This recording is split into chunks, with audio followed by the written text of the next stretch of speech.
여러분, 안녕하십니까? 마음 다스리기 시리즈 일곱 번째 강의가 되겠습니다. 우리 지난 강의 시간에는 마음의 분노에 대해서 생각해 보았습니다. 분노는 불이죠. 화를 내기 전에 우리 안에는 이미 불이 붙은 겁니다. 여러분, 집에 불이 붙으면은 바로 119를 부르죠. 그래서 물로 불을 끄듯이 우리 몸 안의 불도 빨리 물로 꺼야 합니다. 근데 그 물을 끌어올리는 메커니즘이 어, 이 비에 있다고 했죠. 비장에. 그래서 비의 속성은 겸손하고 그리고 땅처럼 흙처럼 좀 받아주는 그런 속성이 있어야 한다고 지난 시간에 우리가 생각해 보았습니다. 그래서 몸의 물과 불의 조화를 이루는 게 그게 우리의 마음 다스리기라고 했습니다. 자, 오늘은 일곱 번째 화두입니다. 오늘은 마음에 관한 어떤 화두일까요? 오늘은 마음의 댐퍼입니다. 댐퍼. 여러분, 댐퍼라는 용어가 꽤 생소하시죠? 아, 하지만 이 건축학을 하는 사람들에게는 댐퍼는 되게 중요하면서도 고층 건물에 꼭 필요한 장치이기도 합니다. 그럼 마음의 댐퍼는 과연 무엇일까요? 오늘 이 화두를 가지고 마음 다스리기에 대해서 한번 공부해 보겠습니다. 여러분, 세계의 이 부와 이 문명의 상징이 뭐죠? 바로 이 마철루죠. 마철루를 마철루를 한문으로 쓰면은 이렇게 됩니다. 영어로는 sky scraper예요. scraper. scraper는 이렇게 벽지 같은 오래된 벽지를 긁어내는 그런 긁기 비슷한 작은 도구죠. 여러분, 마는 뭐예요? 마찰하다, 긁다라는 뜻입니다. 그래서 안마할 때도 이 마자 씁니다. 이 건물이 루는 건물이죠. 이 건물이 얼마나 높이 솟았냐면 하늘을 긁을 만큼, 하늘과 마찰할 만큼 높다는 것입니다. 지금 곧 완공돼가는 사우디아라비아의 킹덤 타워가 드디어 1킬로를 1000m를 넘는다고 합니다.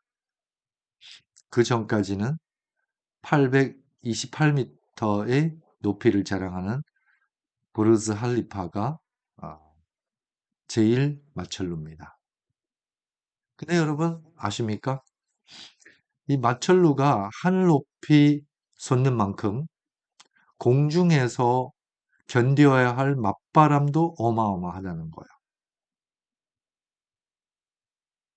높은 곳의 바람은요, 이 지면에서 상상할 수 없을 만큼 강합니다.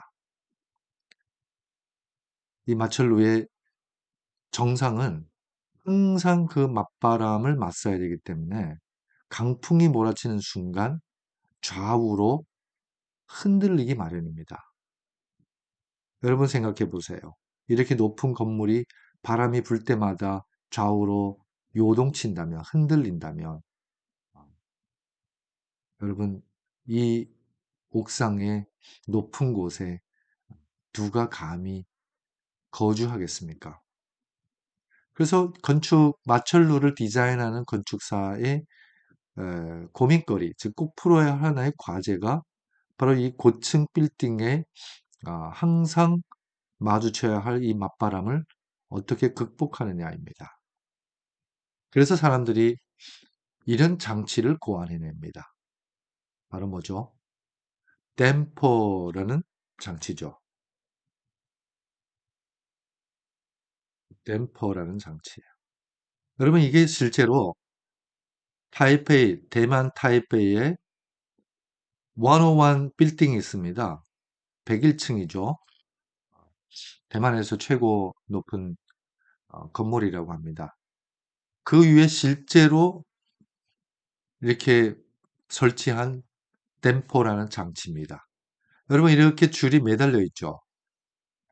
그렇죠? 그리고 이 밑에 고정되어 있는 것 같지만은 여기는 뭐 유압이 되어 있어요. 유압. 즉 흔들릴 수 있다는 거죠. 얘가요. 근데 이 댐퍼가 mass예요. mass. 우리가 매스컴 할 때 매스는 많다는 뜻이잖아요. 그러니까 여러분 보세요. 이 어마어마한 무게를 또 어마어마한 체구를 가진 이 구형을 87층, 90층까지 올리려면은 너무 무겁잖아요. 그래서 이렇게 슬라이스를 만들어 가지고 한 편 한 편 어떻게 해요? 파편을 만들어서 이거를 위해서 조립을 한 겁니다. 그래서 매습니다. tuned 그 높이와 길이와 이런 것들이 다 뭐예요? 조율됐다는 것입니다. 건물의 높이와 바람의 세기와 건물의 흔들림과 이 템퍼의 무게와 이 모든 것들이 다 뭐예요? 잘 조율됐다, 계산됐다는 것입니다. 그래서 TMD라고도 합니다. 약칭으로 The Tuned Mass Damper라고 하죠. 그래서 그냥 댐퍼라고도 합니다. 결국 이 장치는 어떤 장치죠? 이 장치는 균형을 잡아주는 장치라는 것입니다. 여러분, 건물이 강한 바람의 좌우로 요동치면 흔들리면 안 되잖아요. 그러면 우리가 그 바람을 불지 못하게 막을 수는 없잖아요. 하지만 이 건물 속에 수시로 부는 그 바람의 강한 힘과 상쇄되는 제 무게가 늘 뭐예요? 응착되어 있다는 것입니다. 그 원리를 한번 살펴볼게요.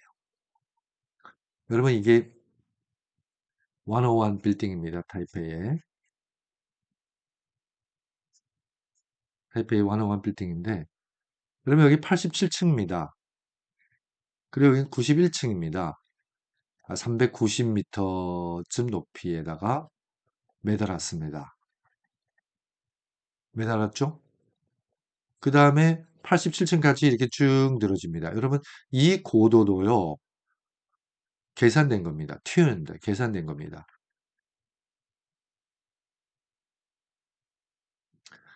이런 장치를 달기 위해서 반드시 건물의 이러한 공간을 할애해야 합니다.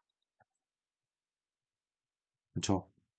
반드시 이런 공간을 하나 할애해내야 된다는 것입니다. 이 공간이 비싸니까 한 칸이라도 방을 더 만들어서 사무실을 만들어서 아니면 호텔을 만들어서 분양하고 영업해야지. 이 생각 가지면 안 된다는 거죠. 마치 어, 이 장치를 달므로써 이 공간은 더 이상 상업적 목적으로는 사용할 수 없는 공간이 될지라도 이 건물의 뭐예요? 안정을 위해서는 반드시 이 장치를 설치해야 되고 이 장치를 설치하기 위해서는 반드시 공간을 할애해야 합니다.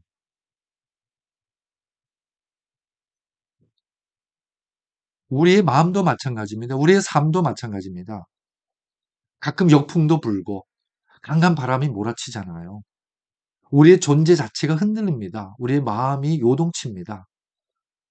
이때 우리의 균형을 잡아주고 안정을 되찾아주는 이러한 장치가 필요하고 이 장치를 위해서는 우리 마음의 한쪽 모퉁이에다가 공간을 반드시 할애해 줘야 된다는 것입니다. 그렇죠? 자, 그러면 그 원리는 이렇습니다. 이게 빌딩이라고 합시다. 마철로예요. 아주 높은 빌딩입니다. 근데 이제 이 건물에 이렇게 댐퍼가 매달려 있죠. 얘는 고정된 걸까요? 아니면은 수시로 흔들릴 수 있는 거예요. 흔들릴 수 있는 거예요. 근데 건물이 흔들리지 않으면은, 즉 바람이 와서 건물을 흔들지 않으면은 얘는 늘 뭐예요? 중을 유지한다는 것입니다. 중가운데로 유지해요. 근데 이제 바람이 붑니다. 바람이 이쪽에서 분다고 가정합시다. 그럼 건물은 어느 쪽으로 흔들릴까요? 이쪽으로 밀리겠죠. 그러면은 이 힘을 우리가 막을 수는 없잖아요. 그래서 댐퍼, 이 어마어마한 무게를 가진 이 댐퍼가 이 중을 유지해주기 위해서 어느 쪽으로 움직이죠? 맞습니다. 이쪽으로 움직인다는 거죠. 이쪽으로 움직임으로 중을 유지해 줍니다. 건물이 흔들리지 않게 중심을 딱 유지해 주죠. 근데 이렇게 댐퍼가 이쪽으로 움직임으로써 유지해낸 중립을 우리는 뭐라고 해요? 그걸 화라고 얘기합니다. 화요. 요 중이 뭐예요? 댐퍼가 이쪽으로 움직임으로써 바람의 힘을 상쇄시킵니다.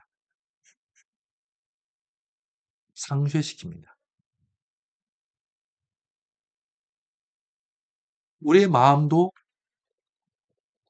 세상의 스트레스와 또 이런 강한 바람을 상쇄시킬 수 있는, 중화시킬 수 있는, 그래서 우리의 삶이 안정적이고 조화를 이룰 수 있는 그러한 댐퍼가 있어야 됩니다. 그 댐퍼가 뭘까요? 자, 그러면 바람이 반대쪽에서 분다고 가정해 봅시다.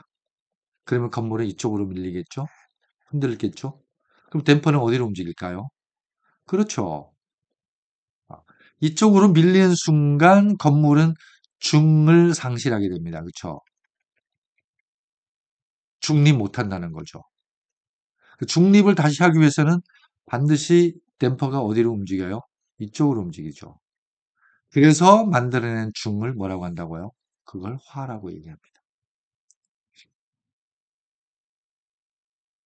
그러니까 이쪽에서 불 때나 이쪽에서 불 때, 그때 그때 그때 그때 이 건물의 중립을 유지해주는, 유지해주기 위해서 상쇄하는 힘, 그렇죠? 그걸 화라고 합니다.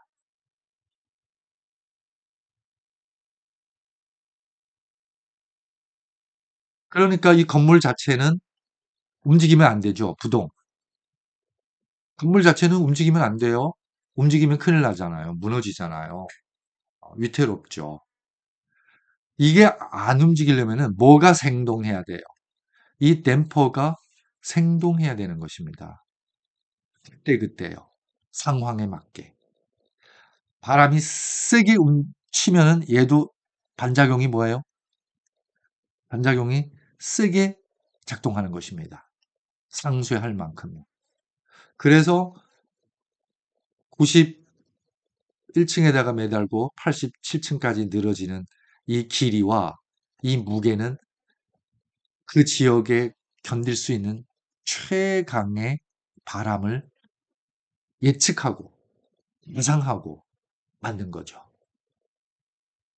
그래서 대만에서 얼마 전에 큰 지진이 있었는데요. 큰 지진과 해일이 있었는데 그때 이 101 빌딩의 댐퍼가 사상 최대 폭을 좌우로 움직였다고 합니다. 거의 한 40cm, 50cm 움직였다고 합니다. 이렇게 쫙. 상쇄하는 힘도 그만큼 크게 작동했다는 거죠. 그래서 건물이 안 움직이려면은 댐퍼가 뭐 해야 된다고요? 생동해야 됩니다. 그때그때 상황에 맞게 밑바람을 상쇄할 수 있는 힘으로 작용해야 된다는 것입니다. 그래서 건물은 부동이죠. 즉 우리의 존재, 우리의 마음은 부동이라는 거죠. 하지만 이 우리 본성은 움직이지 않는다면은 우리 안에 항상 생동하는 뭐가 있어야 돼요? 댐퍼가 있어야 된다는 것입니다. 생동이. 그때그때 상황에 맞게 우리의 삶을 중립하게, 우리의 삶을 조화롭게, 즉 바깥의 모든 이런 맞바람과 스트레스를 중화시킬 수 있는, 상쇄시킬 수 있는 힘이 있어야 된다는 거죠. 여러분 아까 말씀드렸죠. 이 수많은 뭐예요? 피스들이 조립된 거라고 했잖아요. 그래서 이렇게 조립된 이 매스가 덩어리죠. 무게가 얼마인지 아세요? 예, 자그마치 660톤입니다. 어마어마한 무게입니다. 근데 660톤이 어마어마한 무게지만은 바람의 힘에 비해서 이 건물 자체가 흔들리는 힘에 비해서는 뭐 그렇게 또 크다고도 볼 수도 없죠. 이 무게가 없으면은요, 매달아 놔도 소용이 없습니다. 왜? 그 힘을 상쇄시킬 수 있을 만큼 자체 무게, 자체 힘이 없기 때문에. 그래서 우리는 이 힘을 길러야 합니다. 여러분, 이 덩어리가 통째로 올라간 것이 아니고 한 피스 한 피스 올라간 거잖아요. 뭐를 의미하죠? 차곡차곡 이 무게를 쌓아 나가야 된다는 것입니다. 우리가 묵상하는 책 한 권 한 권이 우리의 자체 무게가 됩니다. 우리가 받은 가르침 하나하나, 우리가 깨달은 깨달음 하나하나, 우리가 만난 사람 한 명 한 명, 우리가 겪은 일 하나하나, 우리의 경험 하나하나, 이 모든 것들이 다 뭐예요? 다 이 피스들입니다. 우리의 존재의 무게, 무게를 실어주는 피스라는 거죠. 자중. 여러분 그 건축 현장에 가면은 꼭 필요한 장비 중에 하나가 크레인이죠. 크레인은 어떤 장비죠? 무거운 물건을 지면에서 높은 곳까지 끌어올리는 장치잖아요. 그러면 이렇게 크레인이 물건을 끌어올리려면은 여러분 자체 무게가 있어야 됩니까? 없어야 됩니까? 자체 무게가 있어야 됩니다. 여러분 자체 무게 없으면은요. 무거운 물건 못 끌어올립니다. 자체 무게를 장착 안 하고 무거운 물건을 끌어올리려고 덤비다가 꼬라박습니다. 그렇죠? 이 자체 무게가 뭘까요? 어디서 올까요?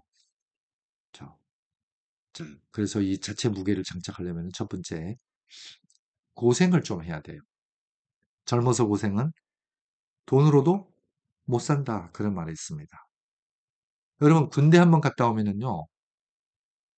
거기서 고생을 좀 많이 하고 온 친구들은 학업이 더 이상 버겁다고 불평 안 해요. 군 생활의 그 고생에 비하면은 학교 생활은 너무 호강인 거죠.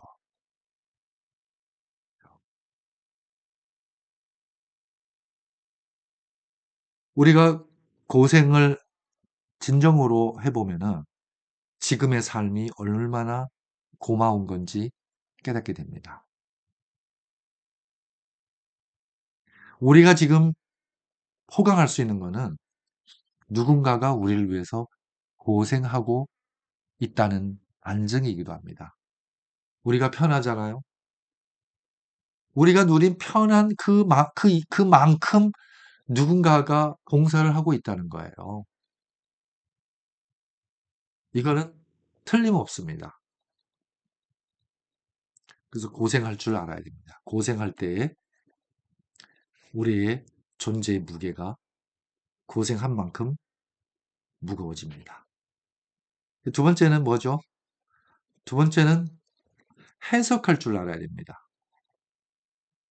여러분 제가 어, 우리가 태어나서요. 가만히 있어도 어디로 가죠? 마치 물이 높은 데서 낮은 데로 흐르듯이 나이 들고 늙음을 통해서 죽음으로 가잖아요. 이거 못 막잖아요. 뭐는? 몸은요. 육신은 그렇게 간다는 거죠.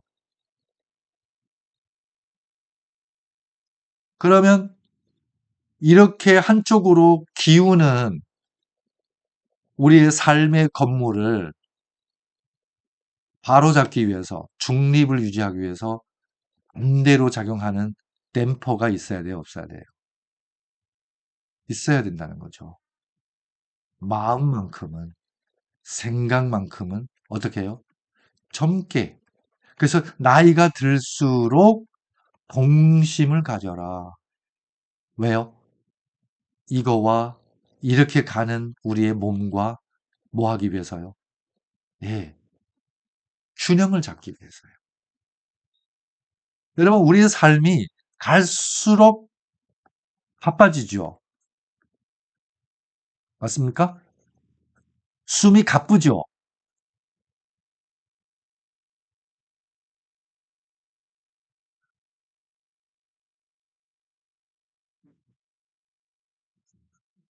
숨이 갈수록 가쁩니다. 그렇죠? 그렇기 때문에 뭐가 필요해요? 어떤 댐퍼가 필요하죠? 아, 쉼이라는 댐퍼가 필요하고 멈춤이라는 댐퍼가 필요하다는 거죠. 그래서 유대인들은 안식일이라는 댐퍼가 있는 겁니다. 엿새 동안 아무리 바쁘게 살아도 아무리 숨가빠도 일곱째 날인 안식일 날은 얘네들은 쉼을 찾고 멈춘다는 거죠. 균형을 잡는 겁니다. 이 안식일이 유대인의 댐퍼가 되는 거죠. 여러분, 제가 암에 걸렸다고 가정합시다. 그러면 이걸 해결해야 되죠. 수술할까? 수술하지 말까? 방사선 치료할까? 하지 말까? 천연 치료할까? 아니면 뭐 할까? 뭐 먹을까? 어떻게 하면 이 암을 빨리 해결할까? 문제잖아요. 갑자기 찾아온 문제입니다. 우리는 일단 해결책을 찾아요. 근데 해결책을 찾기 전에 먼저 뭐 해야 돼요? 해석해야 돼요. 아, 내가 이렇게 살아서 암을 만났네. 암이라는 호랑이를 만났네. 그럼 이제 어떻게 가야 되죠? 힘대로 가야죠. 그렇죠? 내가 화내고 꽁하고 질투하고 미워하고 절제 안 하고 그냥 술 먹고 담배 피고 밤에 잠 안 자고 방탕하고 이렇게 쭉 걸어오다가 암이라는 호랑이를 만났어요. 이제 어떻게 가야 돼요? 이제는 반대로 가야죠. 내가 지금까지 암을 만나기 위해서 주구장창 달려왔구나. 해석합니다. 그렇죠? 그러면 이제라도 뭐 하자? 이제라도 버리자. 이제라도 반대로 살아보자. 일찍 자고, 그렇죠? 마음을 넓히고, 봉사하고, 그리고 그러니까 해결책을 찾기 전에 뭐가 중요해요? 해석이 중요하다는 거죠. 지갑을 잃어버렸어요. 아유, 재수 없어. 이렇게도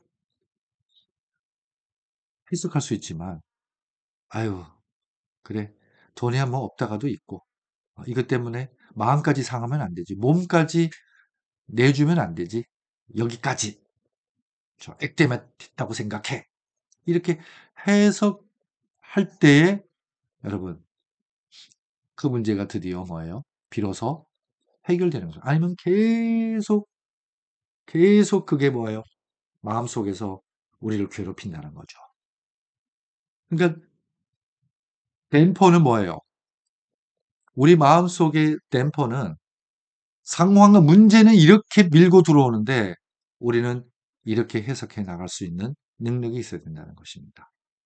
어떤 할아버지가 말을 방목하다가 제일 아끼는 암, 즉 어미 말 한 마리를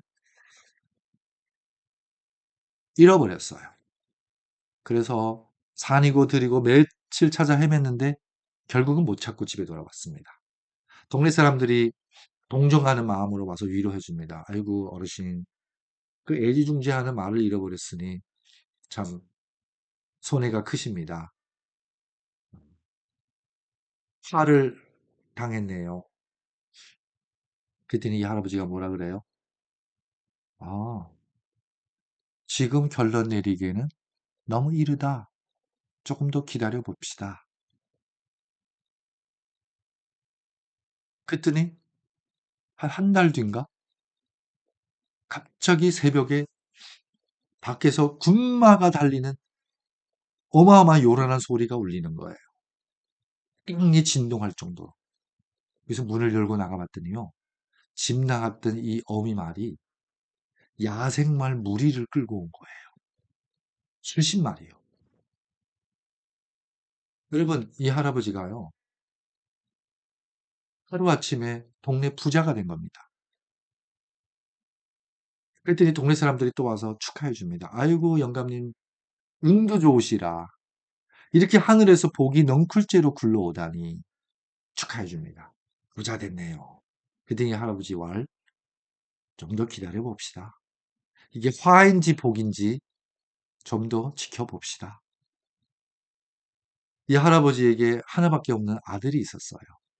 그래서 이 집에 돌아온 이 가장 귀한, 그 집의 가장 귀한 보물 1호, 이 어미 말을 타고 방목하다가 그만 말에서 떨어지면서 머리뼈가 으스러졌습니다. 그래서 그 사고로 이 하나밖에 없는 아들이 다리를 저는 불구제가 됐어요. 그래서 지팡이를 짚고 절룩절룩 걸어다니는 그 아들 모습을 바라보면서 이 아버지의 마음이 참 많이 아팠죠. 그 동네 사람들이 또 모였습니다. 아이고 영감, 부자 돼서 복 받은 줄 알았더니 복이 아니었네. 아들이 병신이 됐으니 복이 화가 됐네요. 그랬더니 이 할아버지 말, 조금 더 기다려 봅시다. 이게 화인지 복인지 좀 더 지켜봅시다. 그랬더니 얼마 후에 나라에 전쟁이 일어난 거예요. 모든 장정들은 전부 병력으로 끌려나가고 전쟁이 끝난 다음에 전부 죽지 않으면은 그냥 부상자로 집에 돌아오는 그 모습을 바라보면서 동네 사람들이 또 모였어요. 아이고, 당신 아들은 병력에서 면제됐으니 죽음을 면했네. 자, 이 이야기가 세옹지마라는 고사성어입니다.